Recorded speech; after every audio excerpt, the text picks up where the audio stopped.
काफी पुरानी बात है। एक सपेरे ने एक सांप को पकड़ा और बैंड की टोकरी में कैद कर दिया और तभी एक चूहे को भी पकड़ आए। चूहा मेरे सांप के लिए बढ़िया भोजन है और सांप की ही टोकरी में डाल दिया।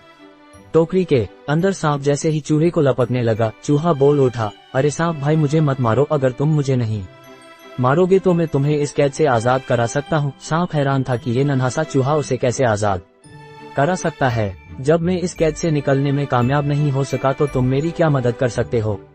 देखो, मुझे बहुत जोर से भूख लगी है, फिर तो क्या फायदा मुझे खाकर, यूं भी तुम्हारा पेट भरने वाला नहीं। अगर तुम मुझे बख्श दो तो मैं तुम्हें आजादी दिला सकता हूँ।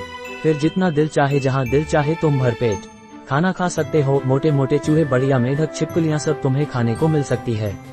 आगे तुम्हारी मर्जी। बात तो इसकी ठीक है, इसे भी तो बाद में मैं खा ही सकता हूँ। ठीक है, तो बताओ तुम मेरी कैसे मदद करोगे? अगर तुम्हारी बात ठीक निकली तो मैं तुम्हें नहीं खाऊंगा। शायद मैं तुम्हारे पर बैठकर एक मंत्र का उच्चारण करूंगा। बस तुम्हें अपनी आंखें बंद करनी होंगी, बस इतना ही। हाँ, जब मंत्र पूरे हो जाएंगे मैं तुम्हें बुलाऊंगा, परंतु याद रहे तब तक ना तुम आंखें खोलोगे, नहीं हिलोगे, जुलोगे, समझे? ठीक है, जैसे तुमने कहा मैं वैसा ही करने को तैयार हूँ, परंतु बाहर निकलकर मेरी प्रतीक्षा करना। सांप ने अपनी आंखें बंद कर ली। चूहा सांप के सिर पर चढ़ गया।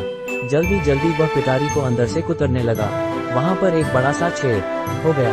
चूहे ने झट से वहाँ से छलांग लगाई और रफूचक्कर हो गया और थोड़ी देर बाद सांप ने अपनी आंखें खोली और वह भी छेद में से नीचे सरक लिया। आजादी का भी अपना मजा है। तो पर अभी तो भूख बहुत सता रही है। अरे वो मूर्ख कहाँ गया?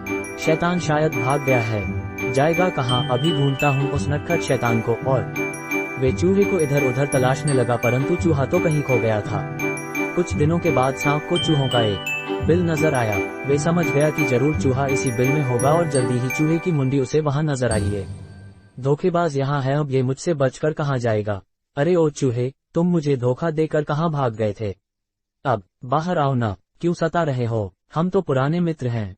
मित्र और तुम क्या कहते हो? कहीं ये मुमकिन है? ये तो हम दोनों जानते हैं कि हम में मित्रता हो ही नहीं सकती। उस दिन तो तुम भी मजबूर थे और मैं भी, इसी लिए दोस्ती का सारा नाटक हूँ। मैं तो अपनी जान बचाने के लिए मित्रता का ढोंग कर रहा था। दोस्ती हमेशा बराबर वालों में हो सकती है। कहाँ तुम इतने बलशाली और कहाँ मैं इतना कमजोर। हम कभी मित्र नहीं हो सकते। जाओ बाबा, माफ करो, ये तो बहुत समझदार है, इसे झांसा देना अब मेरे बस की बात नहीं। अब मुझे कहीं और अपना भोजन तलाश करना चाहिए। शिक्षा, मित्रता हमेशा बराबर वालों के साथ करनी चाहिए।